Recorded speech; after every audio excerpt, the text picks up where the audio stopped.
جی رکھیں.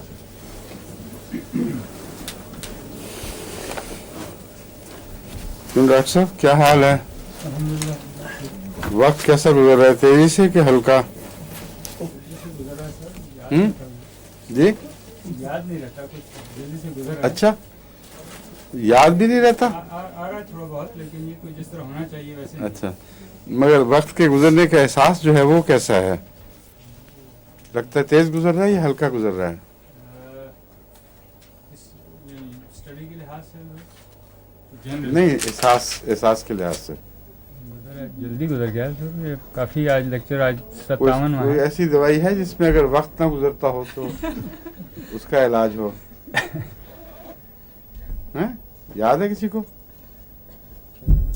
دو ہومیوپیتھ باقاعدہ جو ہے نا پڑھے لکھے اس طرح بیٹھے ہیں ہمارے بائیں ہاتھ. بالکل ٹھیک ہے. کینابس ٹائبا میں بھی احساس ہوتا ہے, بہت نمایاں ہے کینابس ٹائبا میں کہ وقت گزر ہی نہیں رہا. اس کی وجہ پتہ کہ کینابس ٹائبا پتہ کس کو کہتے ہیں؟ بھنگ. جو بھنگ کا نشہ کرتے ہیں وہ بڑے بڑے دیکھیں نا فقیر بن جاتے ہیں, بڑے چوٹی کے پہنچے ہوئے, تو وہ ان سے کوئی بات کرے نا جا کے تو کہتے ہیں اسی تے ایک دن وچ کئی سال کا سفر کر لینے ہیں. اس کا مطلب یہ ہے کہ ان کا جو دن گزر نہیں رہا ہوتا بھنگ پی پی کے, ان کے ٹائم کی سینس خراب ہو جاتی ہے بیچاروں کی. واقعتاً وہ سمجھتے ہیں کہ بہت وقت گزر گیا ہے, مدتیں ہو گئیں, اور وقت نہ گزرنے کا جو وقت کے آہستہ گزرنے کا احساس خاص طور پر دوسروں میں پھر کینابس ٹائبا نہیں ہے بلکہ ایک اور چیز ہے. یہ خیال ہو کہ کسی کا بھی بہت لوگ آہستہ کر رہے ہیں, سب کام بہت آہستہ ہو رہا ہے. ایک تو ہے نا ویسے ہی کہ وہ کام زیادہ ہو تو اور بات ہے, یہ میرم دیر نہ لگا دینا کہیں پر. مطلب یہ ہے کہ اگر عام آدمی اس کو کام زیادہ نہ بھی ہو تو ہر آدمی لگے گا کہ آہستہ ہی چل رہا ہے بہت. اس کی ایک دوا ہے میڈرینم, اس میں یہ بات بڑی نمایاں ہے. اس میں اپنا وقت بھی آہستہ گزرتا ہے اور دوسروں کو بھی سمجھتا ہے کہ بہت ہی آہستہ کر رہے ہیں سب کچھ. سمجھے؟ اس تشریح کے بعد جلدی گزر رہا ہے. اچھا, یعنی آپ بھنگیوں کے ذریعے نہیں آنا چاہتے. رائٹ. اکثر ایم جیو کا وقت تو بہت ہی تیز گزرتا ہے, بھنگیوں کا تو سوال ہی نہیں. پتہ ہی نہیں لگتا کہ جوئے کے ساتھ جمعہ مل کے چلتا لگتا ہے, بمپر ٹو بمپر چل رہا ہے کام. کیا واقعی سال بھی اب بمپر ٹو بمپر شروع ہو گئے ہیں. پہلے زمانوں میں رمضان بڑی دیر کے بعد آیا کرتا تھا, اب تو آیا گیا جلسے پہ جلسہ ہے ماشاء اللہ سب. اچھا, آج آپ کو فائٹولاکا شروع کرائیں گے. وہ ختم کر دیا تھا سورائنم. فائٹولاکا وہی دوا ہے جس کا میں نے کہا تھا کہ اس کی ایک قسم ایسی ہے جو موٹاپے کے علاج میں شہرت رکھتی ہے, اور بعض مریضوں کو جب میں نے فائٹولاکا بیری دیا ہے تو ان کی طرف سے اچھی رپورٹس ملی ہیں. لیکن میوکس کے برعکس یہ دل پہ کوئی برا اثر نہیں کرتی. میوکس میں کوئی بات ایسی ہے, فیوکس, جس میں وزن تو بہت گراتی ہے, وہ اس میں تو کوئی شک نہیں, لیکن بہت احتیاط سے یا ڈوز اس کی وقفے کے بعد دی جائے اور ڈاکٹر نگرانی رکھے تو پھر ٹھیک ہے, ورنہ نہیں دینی چاہیے. فائٹولاکا بیری کے علاوہ جو فائٹولاکا ہے اس کو بہت کم استعمال کیا جاتا ہے, حالانکہ اس کا استعمال روزمرہ کی زندگی میں بہت زیادہ ہونا چاہیے. بہت ہی اہم دوا ہے اور ایسی جو عام کام آنے والی. اس کی جو علامات ہیں وہ ایک بہت اہم اور دوسری دوا مرکری سے ملتی ہیں,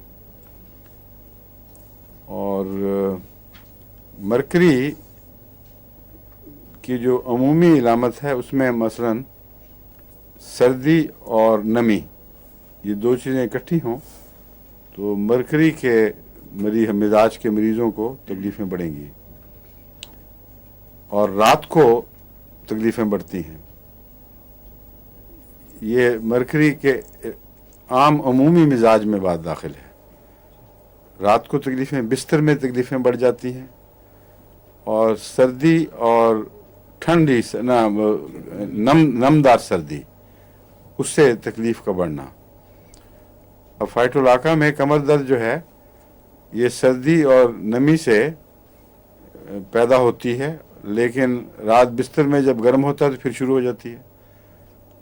اور یہ عجیب بات ہے، ایک تضاد پایا جاتا ہے، لیکن غالباً اس میں رات کا پہلو ایسا ہے جو ہمیں ہر مرض میں اضافہ کر دیتا ہے. سمجھے ہیں؟ تو یہ اس کی مزاجی صفات ہیں جو مرکری سے بہت مشابہ ہیں. پھر آگے تفصیل میں جائیں تو پھر کچھ مشابہتیں بھی دکھائی دیتی ہیں، کچھ اس کے علاوہ بھی. مرکری کی پوائزننگ ہو جس کو، اور یہ کئی لوگوں میں پائی جاتی ہے مرکری پوائزننگ، اس کا علاج فائٹولاکا سے اچھا ہوتا ہے. دونوں گلینڈولر دوائیں ہیں، گلینڈز پر ان کا بہت اثر پڑتا ہے اور گلینڈز پھول جاتے ہیں، ان میں کئی قسم کی خرابیاں پیدا ہوتی ہیں. آگے میں آپ کو بتاؤں گا اس دوا کو عورتوں کو بھی خاص طور پر پیش نظر رکھنا چاہیے، کیونکہ بہت سی عورتوں کی بیماریوں میں یہ فائٹولاکا مفید دوا ہے. لیکن اب ایک ایک کر کے میں لیتا ہوں.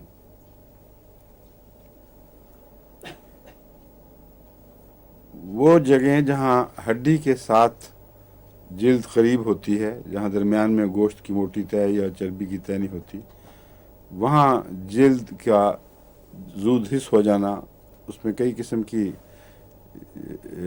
تکلیفیں جیسے کہ چھل گئی ہو، دکھن ہو، اس میں فائٹولاکا بھی اس میں بھی یاد رہنی چاہیے.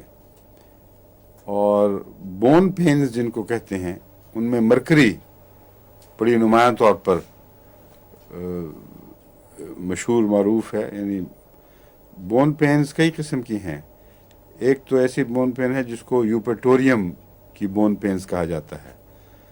یوپیٹوریم ایک دوا ہے جس کو انفلوئنزا میں اور خاص طور پر وہ جو بخار ایک ہوا کرتا تھا جو کتری کاٹنے سے، کیا کہتے تھے اس کو، شدید دردیں جسم،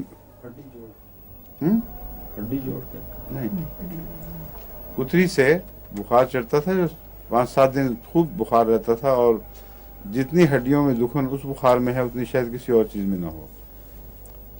وہ یوپیٹوریم کے مشابہ ہے، اس میں اس سے فرق پڑتا ہے، اور عموماً ہڈی کے دردیں کے نام سے مشہور ہے. حالانکہ وہ ملیریا وغیرہ میں نے استعمال کر کے بھی دیکھا ہے، کروایا بھی ہے، یوپیٹوریم سے کوئی خاص ایسا فائدہ نہیں پہنچا، لیکن اس بخار میں یوپیٹوریم مفید رہتا ہے. اور ہڈی کے درد جس کو کہتے ہیں، مراد یہ ہے کہ ہڈی کے اندر درد نہیں ہوتی، وہ جو ارد گرد اعصاب نروز کی یا وہ کیا کہتے ہیں نسوں کی جھلیاں سی بنی ہوتی ہیں، ان میں دردیں ہوتی ہیں. تو اس میں فائٹولاکا میں بھی یہ بات ہے، لیکن مرکری میں بہت نمایاں ہے. اور مرکری میں اس لیے وہ واقعتاً ہڈی کی ہیں کہ مرکری میں ہڈیاں گلانے کی طاقت پائی جاتی ہے. اس لیے جب ہڈیوں کے ناسور ہوں، ہڈیاں گلیں، تو ان میں مرکری کام آتا ہے. اس لیے سفلس کی یہ چوٹی کی دوائی سمجھی جاتی ہے. سفلس بھی ہڈیوں کا دشمن ہے،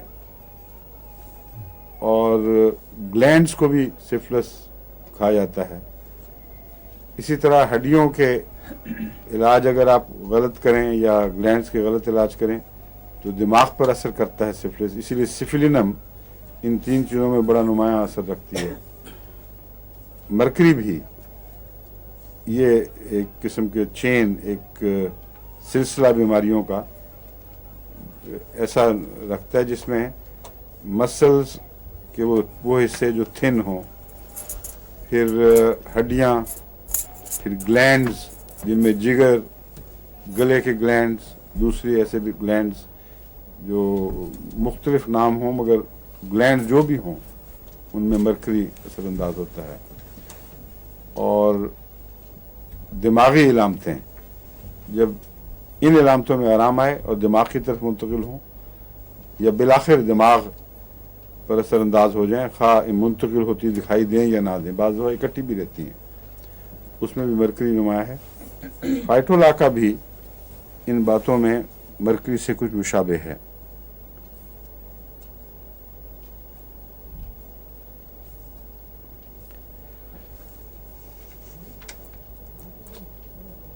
अल्सर्स जो गले में हों, जिल्द में हों, म्यूकस मेम्ब्रेन्स में हर जगह हों, उनमें ग्लैंड, ये बहुत अच्छी दवा है। और मरकरी के का जो मुंह है उसका नक्शा भी यह है, एफ-थी, अल्सर्स, गले की भी खराबी, उसमें भी नासूर से बने हुए, ये सारी तस्वीर फाइटोलाका में पाई जाती है। और हार्डन्ड इन ग्लैंड्स जिनमें इस किस्म की सपुरेशन के इम्कानात हों, उनमें ये अच्छी दवा है। लेकिन अगर फाइटोलाका देर में दी जाए और सपुरेशन सेट हो रही हो, यानी उसमें पीप बनने की टेंडेंसी पैदा हो जाए, तो फिर इसकी मदद सल्फर से ना, हैपर सल्फ से या सिलिशिया से करनी पड़ती है।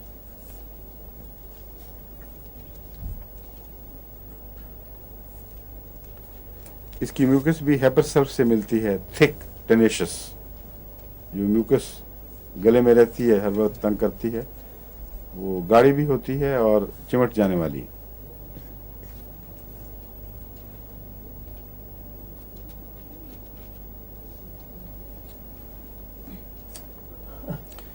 अब औरतों के लिए, ख़ास तौर पर दूध पिलाने वाली औरतों के लिए, तो ये दवा बाज़ दफ़ा बहुत ही अहमियत रखती, गैर मामूली अहमियत रखती है, क्योंकि वो इलामतें न मरकरी में हैं न किसी और मारूफ दवा में।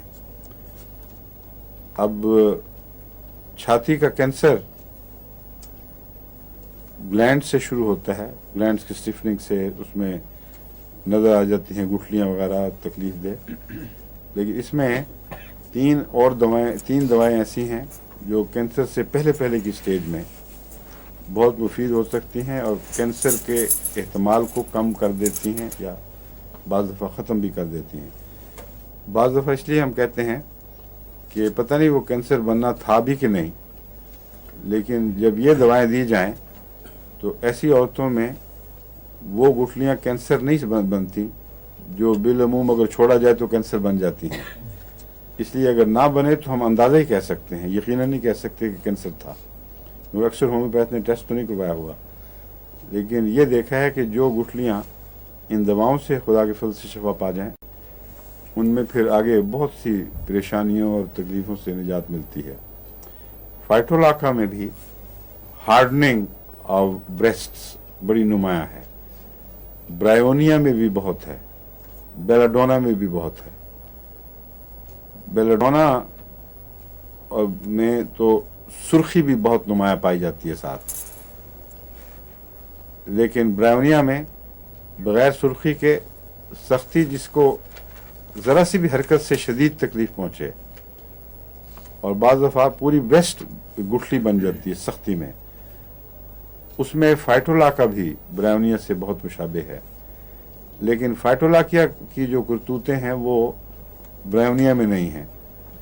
ये दूध पिलाने वाली औरतों के लिए एक, यानी फाइटोलाका चूँकि ऐसी बरतें करती है इसलिए होम्योपैथिक में बेहद मुफीद है। फाइटोलाका का जहर जब असर दिखाए तो दूध खट्टा, जहरीला और बाद दफ़ा फटने लग जाता है। यानी अव्वल तो तकलीफ होती है उसके निकलने से, लेकिन दही की तरह दूध निकलेगा। ये और किसी दवा में नहीं है सवाए फाइटोलाका के। इसलिए अगर गुठलियाँ भी हों और दूध की ऐसी इलामतें हों तो लाजिमन फाइटोलाका देना चाहिए। 30-200 वगैरह में ये अच्छा काम आता है।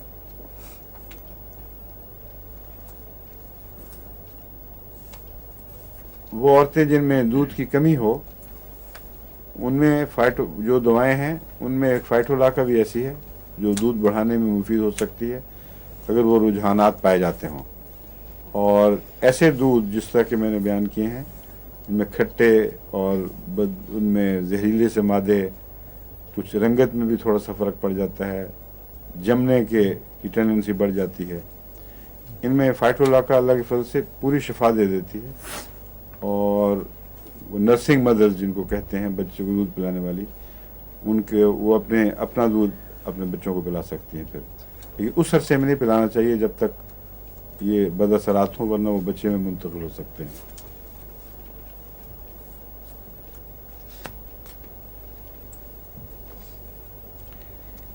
اس میں جو چھاتی کی طرف تکلیفوں کا رجحان ہے وہ زیادہ تر کولڈ اور ڈیمپ یعنی ٹھنڈے اور نمدار موسم میں ہوتا ہے، بلکہ بعض دفعہ جن کو اس کی طرف زیادہ رجحان ہو، جن عورتوں کا لائکوپوڈیم کی فائٹولاکا کی طرف، ان کا نزلہ چھاتی پہ گرتا ہے. یعنی بعض لوگوں کا نزلہ ناک پہ گرتا ہے، بعضوں کا مثانے پر گرتا ہے، گردے پر گرتا ہے. جب ہم یہ کہتے ہیں تو ایلوپیتھک میں پتہ نہیں اسے تسلیم کیا جاتا ہے کہ نہیں، مگر کولڈ اگر ناک میں ہو تو اندرونی میوکس میمبرینز میں بھی ہو سکتی ہے. اور ویسی ہی علامتیں تحریک کی، پانی کا نکلنا اور بے چینی، چلن، یہ سب علامتیں وہاں بھی پیدا ہو جاتی ہیں. تو اس میں یہ عجیب بات ہے کہ نزلہ چھاتی پر گرتا ہے، گویا کہ چھاتی کے اندرونی حصے پر نہیں، چھاتی کے گلینڈز پر، اور وہاں ہارڈننگ شروع ہو جاتی ہے، دردیں شروع ہو جاتی ہیں. ایسی صورت میں فائٹولاکا خدا کے فضل سے بہت ہی زود اثر ہے اور جلد اثر دکھاتی ہے. اس میں دودھ دھاگے دار بھی بن جاتا ہے بعض دفعہ. دودھ نکلتا ہے تو جس طرح مکڑی کا جالا ہو اس طرح اس میں دھاگے لمبے لمبے پائے جاتے ہیں، ایک دوسرے سے ملتا ہے اور سٹرنگز بنا دیتا ہے.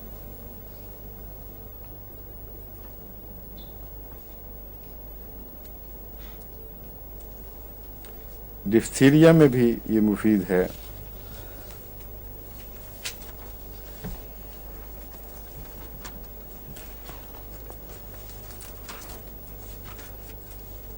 یہ فائٹولاکا کی جو موشن ہے وہ کیا ہے؟ رائٹ سے لیفٹ ہے یا لیفٹ سے رائٹ ہے؟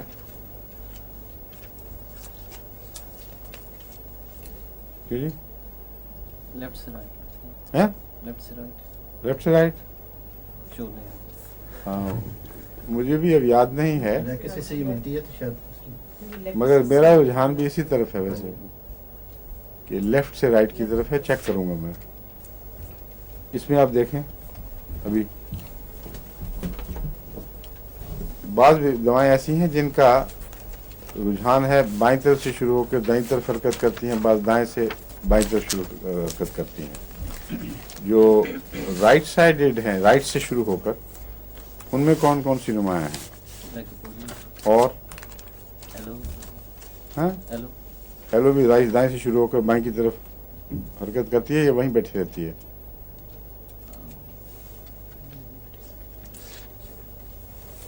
اور وہ بھی دیکھ لیں لوگ. اچھا، پروٹو آئوڈائڈ اور مرکری. مرکری کے دو آئوڈائڈز ہیں، ایک پروٹو آئوڈائڈ ہے، ایک بن آئوڈائڈ ہے. پروٹو آئوڈائڈ میں دائیں طرف سے بائیں طرف کی حرکت کا رجحان ہے، اور بن آئوڈائڈ میں بائیں طرف سے دائیں طرف کا. اور فائٹولاکا میں بھی ہے رجحان، جو مجھے جہاں تک یاد ہے وہ دائیں سے بائیں کی طرف حرکت ہے، لیکن ابھی چیک بائیں سے دائیں کی طرف. رائٹ سائڈ ہاں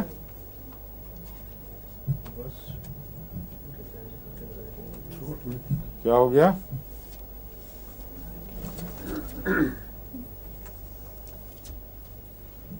ایک رائٹ سائڈ لکھیے حضور، یہ تو نہیں فائٹولاکا جی وسٹ رائٹ سائڈ. جی ورس رائٹ سائڈ لکھیے. تو حرکت اس میں نہیں ہے کوئی؟ حرکت نہیں ہے لیکن لیکس سے اس کو اس نے مشابہ دیا ہے. وہ تو پھر ورس لیفٹ سائڈ ہوتی ہے. لیکن جو اس نے موڈیلٹی لکھی ہے اس میں ورس رائٹ سائڈ لکھی ہے. لیکن لیگسس کے مشابہ ہے. جی لیگسس سے مشابہ. لیگسس تو لیفٹ سائڈ پہ زیادہ ہوتی ہے. یہ میں چیک کروں گا. مجھے یاد پڑتا ہے میں نے کہیں کسی وقت یہ پڑھا تھا, مجھے تبھی یاد آیا تھا بن آئیڈائڈ وغیرہ کے ساتھ مقابلہ اور لیگسس کا. اور بہت سی دوائیں ہیں جن میں حرکت دائیں سے بائیں ہے یا بائیں سے دائیں ہے, دائیں سے بائیں ہے, اور جن میں دونوں طرف کی حرکت ہے یوں سائڈ پہ. ان میں دو نمایاں میں نے آپ کو بتائی ہوئی ہیں دوائیں. وہ کون سی ہیں؟ کوندے کی طرح کبھی دائیں سے بائیں کبھی بائیں سے دائیں. پلسٹیلا ایک ٹھیک ہے, اور نہیں سیمیسی فیوجا میں وہ ٹھیک ہے آپ کی بات, مگر وہ اور چیز بتائی تھی میں نے. اس کے مسلس کے اسپیزمز کی بات ہوئی تھی کہ اسپیزمز بدلتے ہیں, دائیں سے بائیں آ جاتے ہیں, بائیں سے دائیں چلے جاتے ہیں. لیکن اس میں بوجھ کا بھی میں نے بتایا تھا, جس کروٹ آپ لیٹیں وہاں زیادہ ہو جاتے ہیں. تو وہ بائیں طرف لیٹیں گے تو بائیں طرف چلا جائے گا. لیکن یہ جو ویسے حرکت ہے نا بیماری کے مزاج میں داخل, اس میں سب سے زیادہ جو تیز حرکت ہے دائیں سے بائیں بائیں سے دائیں اچھل کے کبھی ادھر کبھی ادھر, وہ لاک ڈیفلوریٹم لاک کنائنم میں ہے. لاک کنائنم ٹھیک ہے کیا؟ ہاں ہاں ہاں. آج کل کسی کا خط آیا کہ آپ جب بولتے ہیں وہ آواز آ جاتی ہے, جو بیٹھے ہوئے دوست جو بیٹھے ہیں وہ بول رہے ہیں یا خواتین بولتی ہیں ان کی آواز نہیں آتی. تو ہمارے ہر ایک کے پاس تو ہمارا مائکرو فون ہے نہیں نا. ڈاکٹر صاحب کے پاس تو ہم نے خاص طور پر رکھوائے ہوئے, ان سے کئی دفعہ پوچھنا پڑتا ہے ایلوپیتھک کا حال, اس لیے باقی صاحب کے پاس ہے نہیں. اگر کوئی ایسی بات ہو, پیر صاحب کے پاس تو ہے, اس لیے یہاں جو دو بڑے بیٹھے ہیں ان کی وجہ سے. اگر کوئی ایسی بات ہو جو کسی نے کہی ہو اور باہر بیان کرنی ضروری ہو تو میں بتا دیا کروں گا پھر کیا جواب آیا ہے. اکثر میں بتا بھی دیتا ہوں, بلکہ بعض دفعہ نام بھی بتا دیتا ہوں کہ اس نے اتنا اچھا جواب دیا ہے. ٹھیک نہیں؟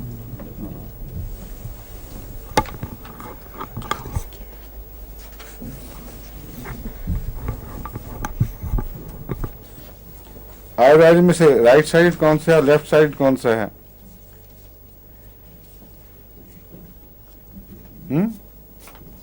ابھی بتایا تھا. اور پروٹو آئیڈائڈ رائٹ سے لیفٹ کی طرف. لیکن پروٹو آئیڈائڈ میں دائیں طرف کا رجحان تو بہت نمایاں ہے, دائیں طرف سے بائیں طرف منتقل ہونے کا رجحان کم ملتا ہے لیکن روزمرہ کی عادت اس کی نہیں ہے. بن آئیڈائڈ میں یہ نمایاں ہے, اور لیگسس کی طرح بائیں طرف سے مرض شروع ہوگا تو دائیں طرف جانے کی ضرور کوشش کرتا ہے. یہ بن آئیڈائڈ اور لیگسس. ایک وہ کہتے ہیں کہ آپ جو دواؤں کے نام لیتے ہیں, اکثر ایسے دوست ہیں جو نئے بن رہے ہیں ہومیوپیتھ, ان کو سمجھ نہیں آتی, ایک دم بولنے سے پتہ نہیں لگتا, تو اس کو وہاں لکھنا چاہیے نمایاں. میرا خیال ہے میں نے کہا تو وہ لکھتے نہیں ہیں وہ.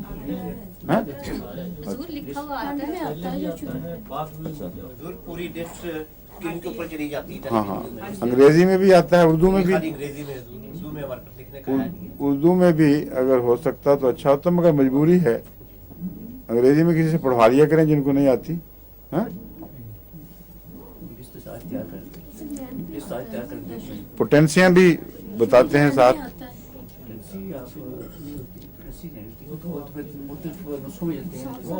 پوٹینسی کے متعلق تو میں پہلے بھی کئی دفعہ سمجھایا, لوگ پھر بھی نہیں پوچھنا نہیں چھوڑ رہے کہ اگر نہ تجربہ ہو تو بہتر ہے 30 میں شروع کریں. اور جن دواؤں میں نمایاں طور پر میں نے بتایا ہو کہ 200 یا 1000 وہیں تک محدود رہیں.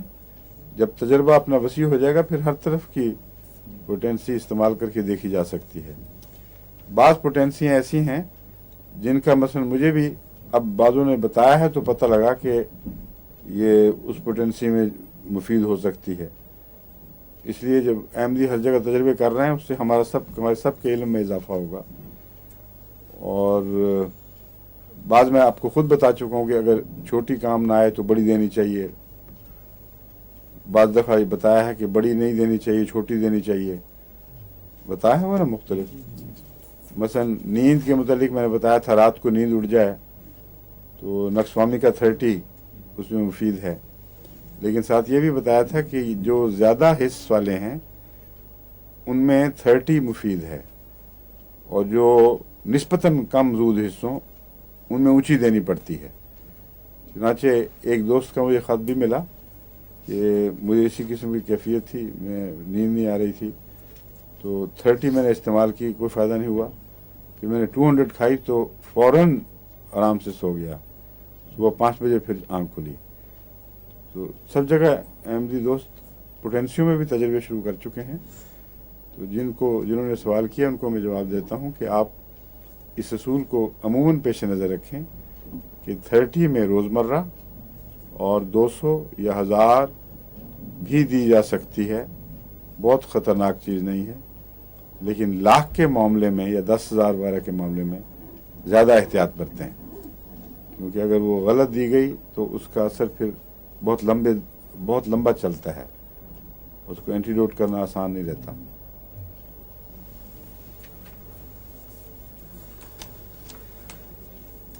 ये जो तजुर्बा मैंने आपको बताया था मेलिग्नेंसी को रोकने का, ये बाद और डॉक्टरों ने भी लिखा है, कैंट ने भी लिखा है कि मेलिग्नेंसी को रोकती है, मगर मुझे समझ नहीं आया कि वो किस तरह कहते हैं कि मेलिग्नेंसी को रोक लेती है, क्योंकि हमें पता नहीं कि उसने मेलिग्नेंट बनना था कि नहीं।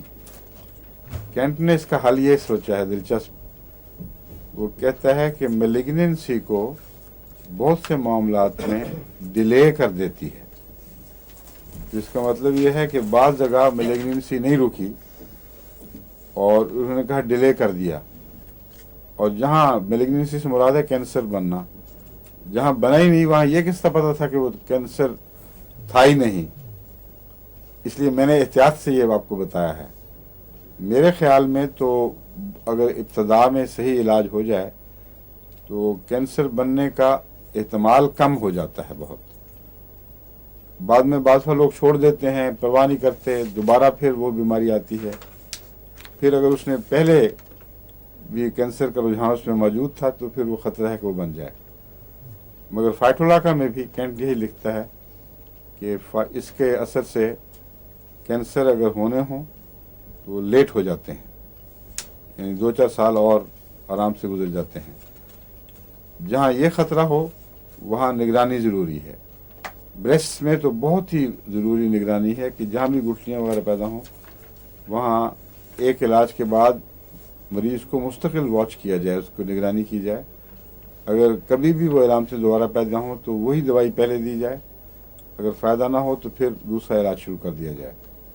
तो अगर निगरानी रखी जाए तो मेरा नहीं ख्याल कि कैंसर पैदा हो, क्योंकि वो एकदम तो नहीं आया करता, कुछ इलामतें आहिस्ता आहिस्ता चलती हैं, फिर जाकर वो कैंसर में तब्दील होती हैं।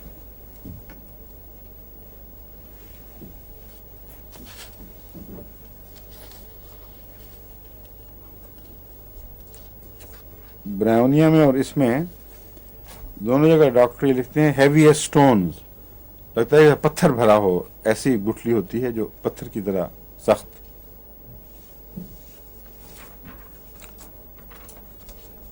एक चीज़ इसकी बहुत नुमायाँ है जो बाकी दुआओं में कम मिलती है, वो है नाक का कैंसर। नाक के कैंसर के लिए बहुत कम अद्विया में जिक्र मिलेगा आपको, लेकिन फाइटोलाका में ये नुमाया तौर पर बयान किया जाता है। खुद मुझे कभी तजुर्बा नहीं हुआ ऐसा, लेकिन अभी मुझे ख़त आया था चंद दिन पहले एक मरीज़ का, कि एक अहमदी दोस्त का, कि उनके किसी बुज़ुर्ग को नाक का कैंसर है, बहुत तकलीफ़ है। तो मैंने दवाई लिखवाई थी उनको, कोई हाँ वो ये थी या कोई और थी, चेक करना। एक और दवाई में भी मुझे याद पड़ता है कि नाक का कैंसर है, मैंने उनको वो लिखवाई थी, और अब मुझे याद नहीं रही ये थी या वो दूसरी दवाई थी। इसलिए अगर वो कोई और दवा हो तो ये भी भेज देना फिर। ठीक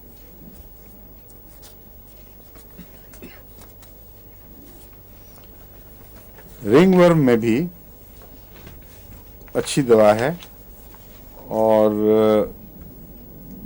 बार्बर्स इच जिसको कहते हैं ना, इसकी हजाम की खुजली, क्या होती है ये बताएं? दाद जिसे कहते हैं? हैं, दाद नहीं, हजाम की खुजली जिसको कहते हैं। साइकोसिस। हैं? साइकोसिस नहीं, दाने से निकला। Barbers etch fungal infection. Fungal, ठीक है, होती है फंगस इन्फेक्शन, लेकिन जहाँ जहाँ से बाल कटते हैं वहाँ छोटे छोटे दाने से इन्फेक्शन, आसार, खुजली बहुत होती है, बाज़ दफ़ा खुश्क होती है, उसमें सीकरी सी उतरती है, और ना वो बढ़ती है, ना वो नमदार होती है, ना वो खुश्क होती है, तो मुसीबत है एक। 3 किस्म की चीज़ें हैं जो बालों की जड़ों के पास इस तरह नुमाया तौर पर मिलती हैं, एक्जिमे के अलावा। एक्जिमा तो पहचाना जाता है, वो सारे सर पे, अगर सर पे होगा, सारे सर पे वो बना देता है एक खौल सा, पीप रिसती है, बदबू पैदा होती है, कई दवाओं में वो है, मेजरियम में नुमाया है, सोराइनम में नुमाया है। लेकिन हम उसकी बात कर रहे हैं जहाँ एक्जिमे के आसार ना हो, सिर्फ खारिश हो, और बाद ऐसे मरीज मैंने देखे हैं कि उनकी खारिश ख़त्म ही नहीं होती, हर वक्त सिर पे खारिश चल रही, यहाँ चल रही है। उसमें फाइटोलाका भी अच्छी दवाओं में से है, मैंने काफ़ी असर रखती है। रिंग वर्म्स की दवा है, और रिंग वर्म में भी अमूमन काफ़ी परेशान कुन चीज़ें हैं। ये जो आपके जो आम बीमारी है ना सर की, इसको एलोपेशिया कहते हैं, उसमें भी रिंग वर्म्स काम करते हैं। बाज़ दफ़ा रिंग वर्म्स हो जाएं तो बालों के गुच्छे वहाँ से पूरे के पूरे उतर जाते हैं। उसमें आमतौर पर तो एलोपेशिया वाला नुस्खा जो मैंने लिखवाया था वही काम आता है, लेकिन बाज़ दफ़ा रिंग वर्म भी देना पड़ता है। रिंग वर्म ट्यूक्रियम में नुमाया पाया जाता है, और फाइटोलाका में भी रिंग वर्म एक नुमाया हैसियत रखता है, इसको इस्तेमाल करना चाहिए।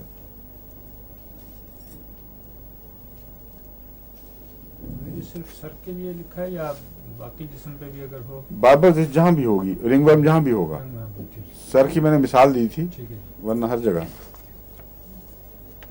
हाँ, एक और चीज़ होती है बाल तोड़, वो मैं बता रहा था, 3 किस्म की चीज़ें हैं। एक है यही बार्बर्स इच, दूसरा है एलोपेशिया, और एक चीज़ है जो बाल जहाँ से टूटे वो जिल्द के अंदर थोड़ा सा वापस होते, उसको काटते हैं ना तेज आले से, तो जिल्द में बाज़ दफ़ा वो चला जाता है।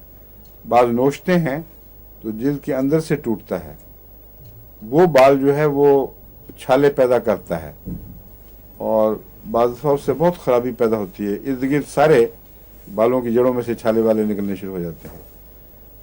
उसका इलाज जो है वो सिलीशिया और हेपरसल्फ वगैरह में है, वो इन चीज़ों में नहीं है, या बाज़ दफ़ा नेटर में और भी उसमें मुफीद होती है।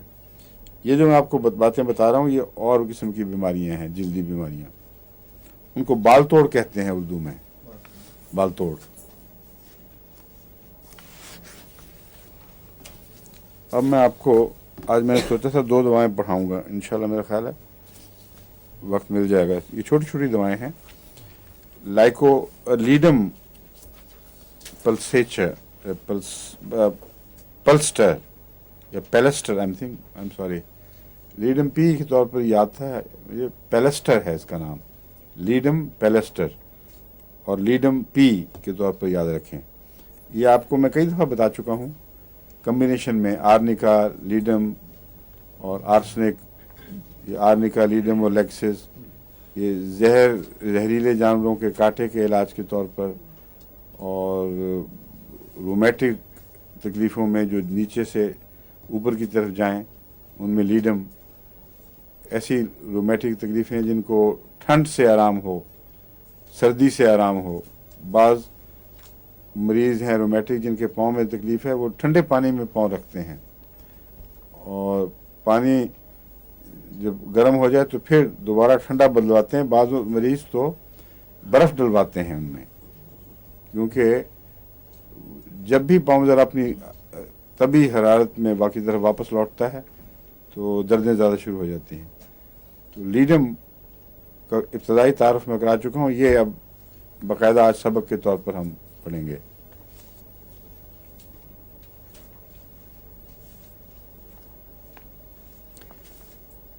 लीडम वो सांप का जहर नहीं, मगर सांप के जहर के मुशाबे लेकेसिस से सबसे ज़्यादा मिलता है।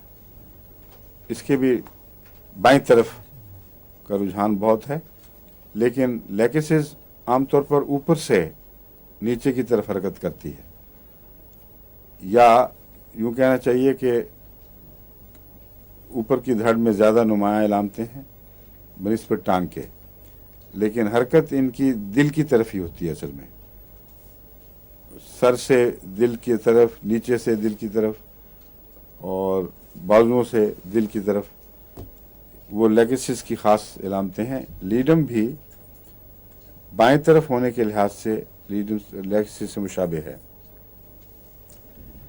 और जहाँ तक ट्रॉमा का ताल्लुक है, चोटों का, उसमें इसको आर्निका और हाइपेरिकम के साथ रखा जाता है।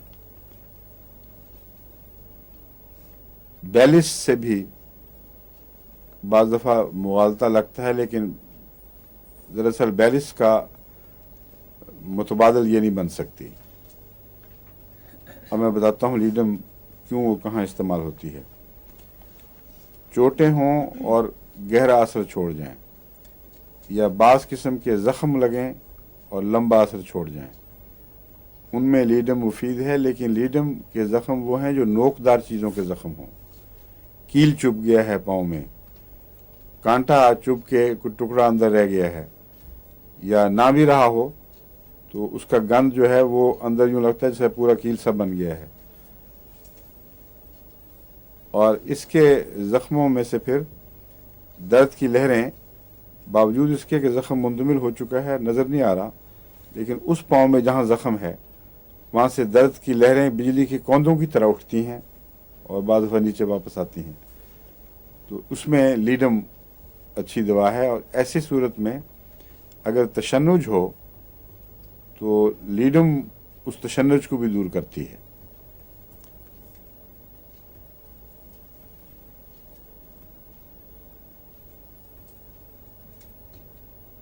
गंदगी में जहाँ तक घोड़े का के फुजले का ताल्लुक है, लीद, घोड़े की लीद का, वो टेटनस पैदा करने में बहुत शोहरत रखता है। लेकिन घोड़ा अगर खुद किसी कील वगैरह पे पाँव रख दे और वो गहरा ज़ख़म अंदर हड्डी के किनारे तक जा पहुँचे, तो उसमें उसका टेटनस रोकने के लिए लीडम दवा है। और लीडम में टेटनस का रुझान पाया जाता है, खा वो जरासीम से हो या ना हो, इससे क़तई नज़र। पेरियोस्टियम का ज़ख़म जो है ना, उसकी दरअसल लीडम दवा है। इस पहलू से हाइपेरिकम के मुशाबे है। हाइपेरिकम हड्डी के गिर्द जो नसें फैली हुई हैं, उनके ज़ख़्मों को, उनको दुख पहुंचने के नतीजे में अक्सर हाइपेरिकम काम आती है। या निश्तर से मसलन जराही के वक्त अगर नर्व्स कट जाएं ऐसी जगहों से कि वो बज़ाहिर मुंदमिल हो जाए ज़ख़म, लेकिन नर्व्स में वो दर्दें बाक़ी रहें, उनमें भी हाइपेरिकम काम आती है। उसके ये मुशाबे नहीं है लीडम। ये पेरियोस्टियम की जो दर्दें हैं उनके मुशाबे है, यानी हड्डियों के गिर्द ख़ास तौर पर नोकदार चीज़ से चोट लगे, उसमें मुफीद समझी जाती है। मुफीद है वाक़अतन, मैंने तजुर्बा करके देखा है। स्टैक्स, नीडल्स, इस किस्म की सारी चीज़ें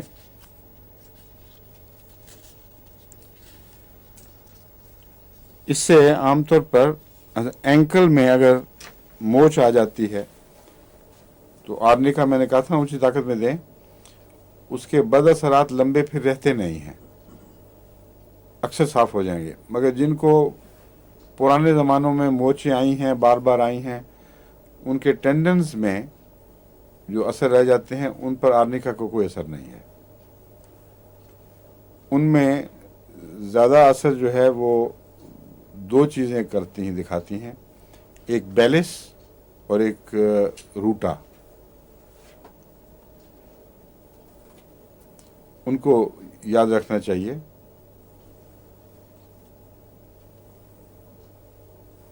और एक और अजीब दवा है जिसके तरफ बहुत कम लोगों का ख्याल जाता है, और उस दवाई को बांध दिया है रात को पेशाब करने की आदत से, और वो है एक्विजिटम। एक्विजिटम के मुतालिक आमतौर पर होम्योपैथ उसका सोचते भी नहीं हैं एंकल्स की तकलीफ़ में, यानी टखनों की तकलीफ़ में। और कहा यह जाता है कि बस वो रात को बिस्तर पे जो बच्चा पेशाब करे उसको एक्विजिटम दे दो। हालांकि एक्विजिटम वहाँ बहुत कम असर दिखाती है जब तक एक्विजिटम का मिजाज न मिले, इसलिए मैंने एक्विजिटम भी नोट में रखी है, आपको कुछ पढ़ा दूंगा। उस वक्त तक वो रात के पेशाब में कुछ भी काम नहीं देती। लेकिन अगर एंकल्स में बार बार मोच आने की वजह से कोई पुरानी तकलीफ़ रह जाए और मुतवर्रम हो और बार बार उसमें तकलीफ़ उठती हो, तो उसमें ये बहुत अच्छी है। एक्विजिटम बड़ा नुमाया असर करती है।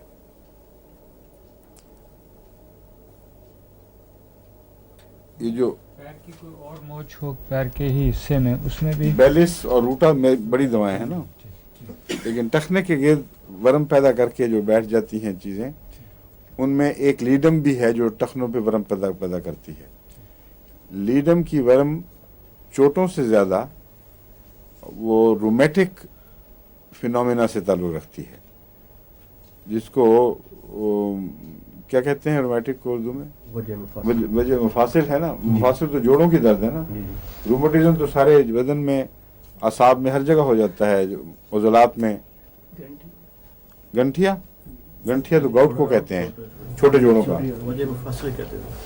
वजह मफासिल तो कहते ही हैं, मगर मफासिल तो जोड़ों को कहते हैं। हैं? नकरस उसको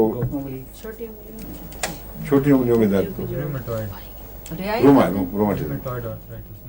रूमेटिज्म या रूमेटाइड आर्थराइटिस, बिल्कुल ठीक है। आर्थराइटिस जो है वो तो हड्डियों के से ज्यादा ताल्लुक रखता है। आइटिस सोजिश हुजूर और आर्थरोस जोड़ किसी जोड़ का भी वजह मफासिल का जी वही तर्जुमा जी वजह मफासिल का तर्जुमा आर्थराइटिस है। लेकिन रूमेटिज्म जो है वो है यही जो मैं बयान कर रहा हूँ। लिगामेंट वगैरह या हर टेंडन सारे जिस्म में, मसल्स में, हर जगह ये मादे बैठते हैं, फासिल मादे उनसे पैदा होता है, उसका अमूमी नाम रूमेटिज्म है। तो ये जो जोड़ों में, इसके टखनों वगैरह में जो वरम पैदा करता है, इसका रोमेटिक ओरिजिन है, वो चोटों का नहीं। चोटों के नतीजे में जो दर्दें, जो बद असरात रहते हैं, उनमें एक रूटा है, एक बेलिस पेरेनिस है, और एक एक्विजिटम जिसको मैं बता रहा था कि बहुत कम इसकी तरफ ध्यान गया है। हालांकि मैंने देखी है, बहुत मुफीद है। बाज़ बातें ऐसी हैं जो आमतौर पर किताबों में मिलती नहीं, लेकिन तजर्बे से ख्याल में आती हैं। फिर आप उन पर तजर्बा जब करते हैं तो उनको मुफीद देखते हैं। उसको कहते हैं क्लिनिकल एविडेंस। और होम्योपैथिक के फ़रूग में क्लिनिकल एविडेंस ने बहुत बड़ा काम किया है। एक ज़माना था जब वो प्रूविंग्स हुआ करती थी बहुत, और प्रूविंग्स कर करके बहुत सी दवाओं का उन्होंने हाल मालूम किया, वो बहुत अच्छा तरीक़ था। लेकिन इस ज़माने में प्रूवर्स भी नहीं मिलते, और प्रूविंग करने के लिए जो जितनी बारीक सोचें चाहिए और खाली ज़हन हो के हर किस्म के तसव्वुरात से आरी होकर इंसान प्रूविंग कराए, वो बहुत मुश्किल मिलता है। इसलिए मैंने एक लेक्चर में अहमदियों को अमूमन ये नसीहत की थी कि वसी अपने अपने इलाक़ों में जहाँ भी मुमकिन हो वो प्रूविंग करें, और प्रूविंग के असूल भी बता दिए थे, उनको दोहराने की ज़रूरत नहीं है। लेकिन जहाँ प्रूविंग्स नहीं हो सकती, वहाँ अगर होम्योपैथ सिर्फ किताब का ग़ुलाम बन के ना रहे, बल्कि अंदाज़े लगाए कि क्यों दिक्कत पैदा हो रही है, ये वजह तो नहीं, तो उससे उसको बहुत सी नई बातें मालूम हो जाएंगी जो दूसरों के काम आ सकती हैं। अब ये जो इसकी चोट है टखने की, इसके मुतालिक मैंने नोट किया है कि ये ज़रूरी नहीं कि टखने ही में रहे। बाज़ दफ़ा ये पिंडलियों का स्पेज़म बनती है, उसमें बहुत ज़ोर से ये तशन्नुजी इलामतें पैदा हो जाती हैं।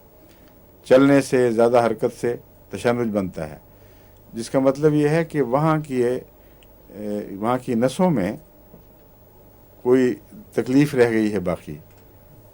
जब उस पर दबाव पड़ता है तो उस बेचैनी का इजहार करती है, और बाज़ दफ़ा रिफ़र्ड होती हैं। ये रिफ़र्ड का मतलब है जहाँ चोट थी वहाँ नहीं, बल्कि दूसरी जगह। तो ये जो स्पेज़म्स हैं ये उठकर बाज़ दफ़ा घुटनों में बैठ जाते हैं, घुटनों के गिर्द मसल्स में, और यही टखने की तकलीफ़ बाज़ दफ़ा जोड़ों में यहाँ आकर हिप्स में आके बैठती है, और वहाँ जितना मर्ज़ी दूसरा इलाज करें वो काबू नहीं आती। अगर आप सही इलाज करेंगे तो वो हमेशा ऊपर से नीचे की तरफ मुंतकिल होगी और टखने में आके बैठेगी। फिर जहाँ पहले उसको चोट लगी थी वहाँ उसका इलाज हो और ठीक हो जाए, वापस ना जाए, तो बीमारी गई।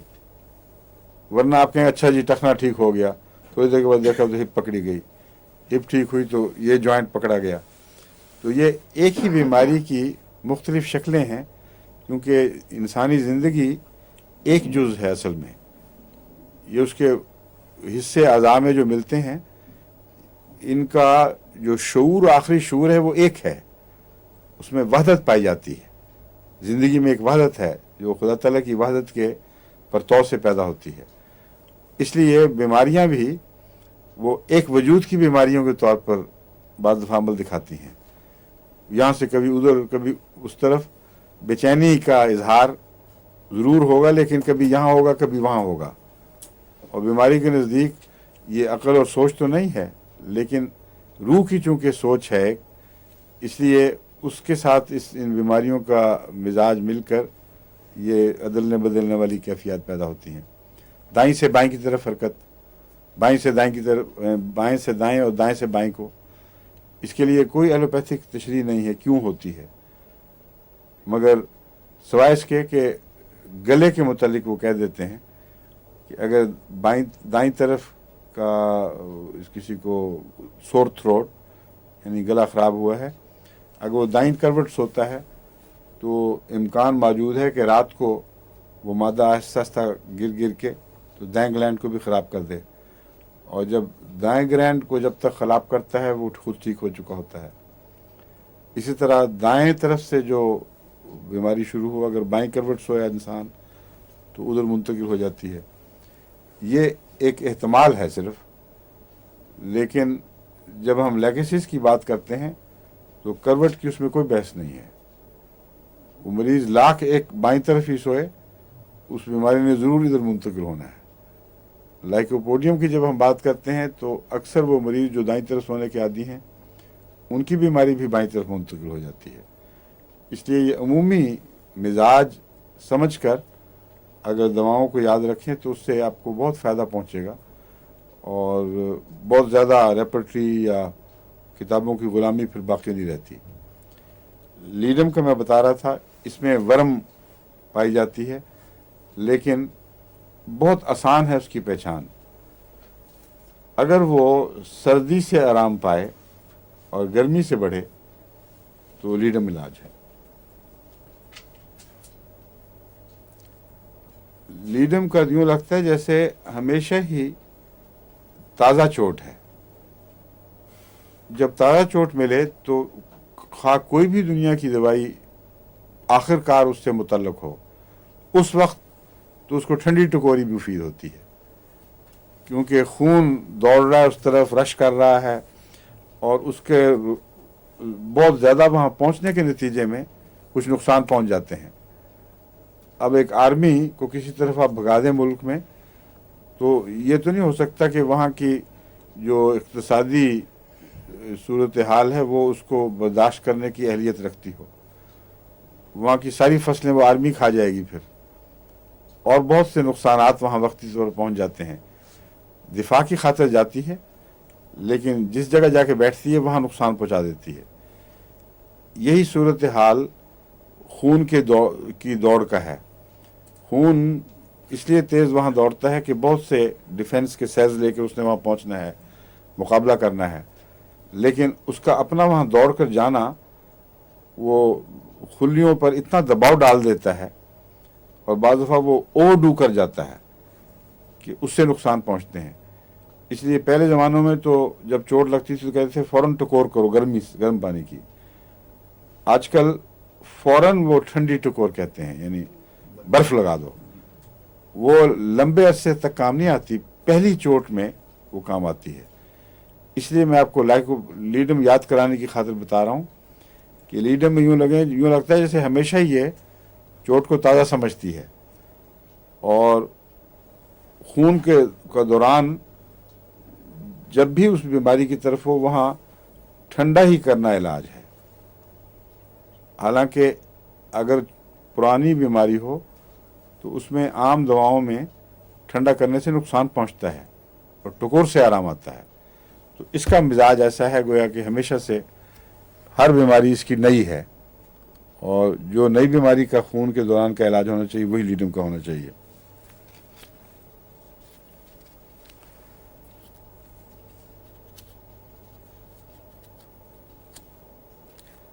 اب لیڈم اس کا پنکچرز کا میں نے بتایا تھا نا علاج ہے, اس کا ہے ہائپیریکم سے یہ تعلق ہے کہ اگر اس سے وہ ٹیٹنس پیدا ہو جائے تو بعض دفعہ لیڈم خود اکیلی کام نہیں آتی, پھر ہائپیریکم اس میں بہت مددگار ہو جاتی ہے.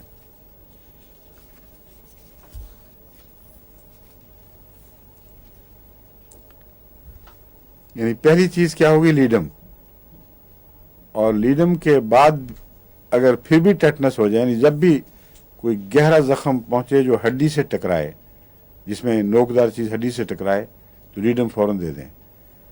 لیکن لیڈم کے بعد اگر ٹیٹنس پیدا ہو اور لیڈم فائدہ نہ دے, لیڈم پہلے دیکھنی چاہیے اگر یاد ہو کہ یہ بات ہے, تو ہائپیریکم بہت اچھی ہے اس میں.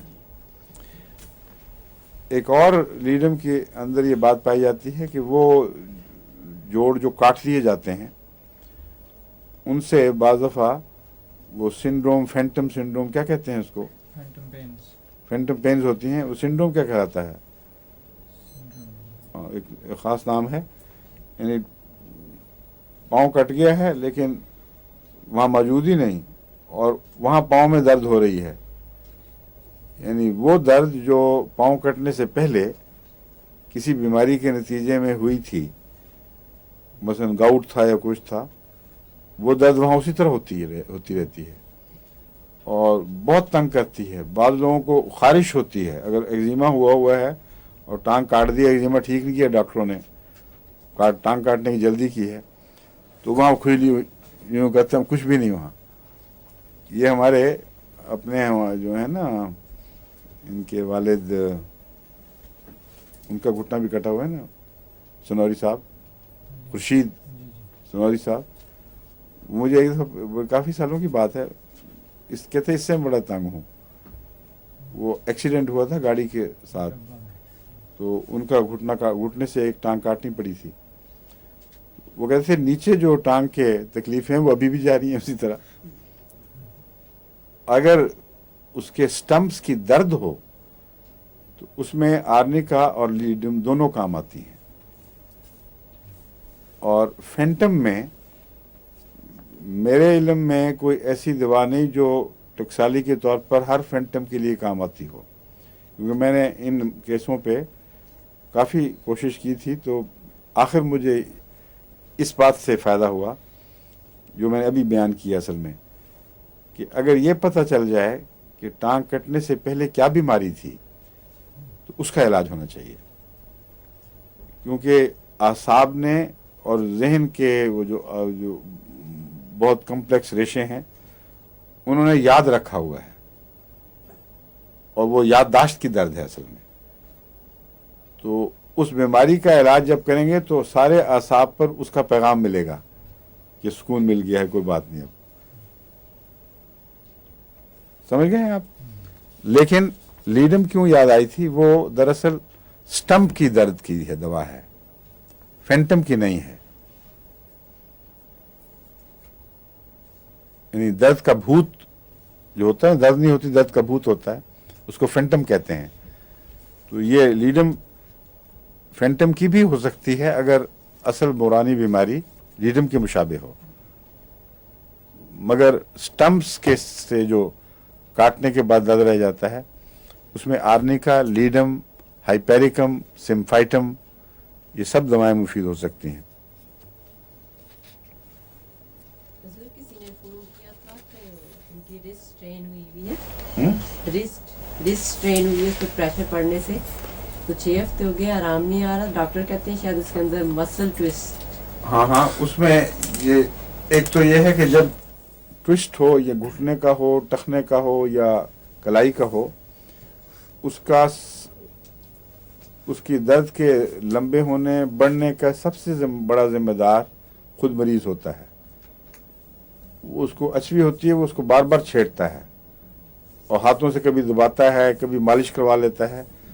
حالانکہ ایسے زخم جن میں اعصابی نسیں تکلیف محسوس کر رہی ہوں اور ابھی ان کا زخم تازہ ہو، ان کو جتنا آپ ملیں گے اتنا زیادہ وہ وائلنٹلی ریئیکٹ کریں گی، اور اس پہلو سے ان کا مزاج کینسر سے ملتا ہے. اس لیے اگر نروس پر چوٹ ہو، اور وہ چوٹ ابھی نروس کی چوٹ بہت دیر تک رہتی ہے باقی، یعنی عام چوٹوں کی طرح فوراً زائل نہیں ہوتی، اس کو مالش کرنا اس کے لیے بہت خطرناک ہے. چوٹ ٹھیک ہو جائے، جوڑوں کے اندر یا ان کے عضلات میں دردیں باقی ہوں یا تھکاوٹ وغیرہ کی دردیں ہوں، اس میں مالش مفید ہوتی ہے. لیکن اس کو سخت ہاتھ سے مالش کرنا سخت مضر ہے، اور بہت دفعہ میں نے دیکھا ہے ایسے مریض خود بگاڑ لیتے ہیں. جہاں درد ہو رہی ہے اس طرف ہاتھ کو حرکت بھی نہ دیں، کیونکہ یہ جو ٹوسٹ کی دردیں ہیں کبھی اس پہلو سے ہاتھ پڑنے سے درد بڑھتی ہے، کبھی اس پہلو سے بڑھتی ہے. تو اس کو چھیڑیں نہیں، بلکہ حتی المقدور کوشش کریں کہ آرام والے پہلو پہ ہاتھ پڑا رہے، اور دوسری طرف ہاتھ کبھی جائے بھی نہ اس کو دبائیں. تو ایسی درد از خود بھی بہت جلدی ٹھیک ہو جاتی ہے. جہاں تک دواؤں کا تعلق ہے ان دردوں میں، ٹخنے میں تو میں نے بتایا نا بیلس ہے، روٹا اس میں بھی کام آتی ہے. بیلس کا مجھے یاد نہیں رہا، غالباً بیلس بھی کام آ سکتی ہے، لیکن روٹا کا تو کلائی سے تعلق ہے. روٹا ہے، ہائپیریکم ہے، اور بعض صورتوں میں سمفائٹم، اور بعض صورتوں میں اسٹیفیسیگریا. یہ وہ دوائیں ہیں جو نسوں کے باریک کناروں پر اثر انداز ہوتی ہیں، اور جو بیلس اور روٹا ہیں ان کا تعلق زیادہ ٹینڈنز وغیرہ سے بھی ہے. ٹھیک ہے؟ تو حضور یہ 200 کی اسٹرینتھ میں اگر دی جائے 30 میں عام طور پر ٹھیک رہتی ہیں. 30 میں شروع کر کے دیکھیں، ان کو پڑھ کر ان کا فرق سمجھ لیں. اس وقت ان کا فرق تو نہیں، میں بتا، وقت بھی ختم ہو رہا ہے، لیکن ان کو پڑھ کر ان کا فرق سمجھ لیں، اور پھر کوئی ایک دوا دیں ان میں سے. بیلس، روٹا، ہائپیریکم، سمفائٹم، اور کیا بتایا تھا میں نے، اور اسٹیفیسیگریا بھی. اسٹیفیسیگریا اس لیے کہ اگر مسلز کے اندر کوئی بیٹھ گیا ہو درد، تو مسلز کے اندر درد بیٹھنے کی دوا میں روٹا بھی ایک بہت نمایاں چیز ہے، اور اسٹیفیسیگریا بھی. اس کو بعض لوگ کہتے ہیں مسلز کی پیٹ کی دوا ہے. اچھا، تو اس میں اس کو یاد رکھنا چاہیے. ٹھیک ہے، کوئی سوال ہے تو کر لیں، ابھی 15 منٹ باقی رہ گیا. وہ جو اپنے بریسٹ گھٹنوں کا بتایا، جی، اس میں اور بھی کوئی علامتیں ہوتی ہیں جیسے درد ہونا یا تھکنیس وغیرہ، پہلے گھٹنوں سے پہلے तो बताया तो है, हैवीनेस होगी, दर्द होगी, तो कई किस्म की तकलीफें होती हैं। अगर तो सारे ब्रेस्ट पे सोजिश हो, सुर्खी हो, तो बेलाडोना सबसे अहम दवा है, उसको फौरन देना चाहिए और खुदा के फजल से बहुत जल्दी असर दिखाती है, आगे फिर बढ़ती नहीं तकलीफ। अगर गुठली बन चुकी है और हार्ड हो गई है तो ज़्यादा फैलाव और सारी ब्रेस्ट अगर हार्ड होकर पत्थर सी हो जाए तो ब्रायोनिया का शिफा का ज़्यादा इम्कान है। अगर गुठलियाँ सख्त हों और जैसे मैंने फाइटोलाका की इलामतें बताई हैं वो इलामतें बीच में पाई जाए तो फाइटोलाका इनमें बहुत मुफीद दवा है। ठीक है, अब कहते हैं वक्त हो गया, इसलिए अब इजाज़त, कल इंशाल्लाह फिर दोबारा मिलेंगे। कोई बातें जो याद रहने वाली हैं, कोई ऐसी जो लोगों के ख़तों में हो, अगर कोई ऐसे हो तो यहाँ ले आना, यही समूनी में ही सवालों का जवाब दे देंगे। ठीक है, अच्छा, जज़ाकल्लाह, शुक्रिया।